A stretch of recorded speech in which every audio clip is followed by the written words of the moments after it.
ತರಕಾರಿ ಇಲ್ಲದೆ ಹೇಗೆ ರುಚಿಕರವಾಗಿ ಸುಲಭವಾಗಿ ಬಿಸಿಬೇಳೆಬಾತ್ ಮಾಡೋದು ಅಂತ ನೋಡೋಣ.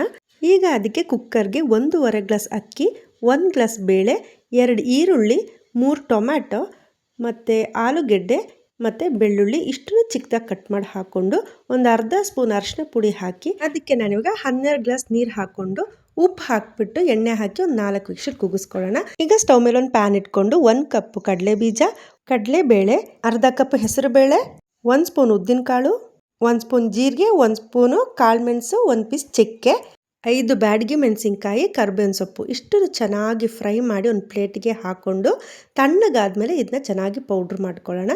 ಈ ಪೌಡ್ರನ್ನ ಬೇಕಿದ್ರೆ ನೀವು ಸ್ಟೋರ್ ಮಾಡಿ ಕೂಡ ಇಟ್ಕೋಬೋದು. ಈಗ ನೋಡಿ ಬೇಳೆ ಚೆನ್ನಾಗಿ ಬೆಂದಿದೆ. ಈಗ ಸ್ಟವ್ ಮೇಲೆ ಒಂದು ಪಾತ್ರೆ ಇಟ್ಕೊಂಡು ಸ್ವಲ್ಪ ಎಣ್ಣೆನ ಜಾಸ್ತಿ ಹಾಕೋಬೇಕು.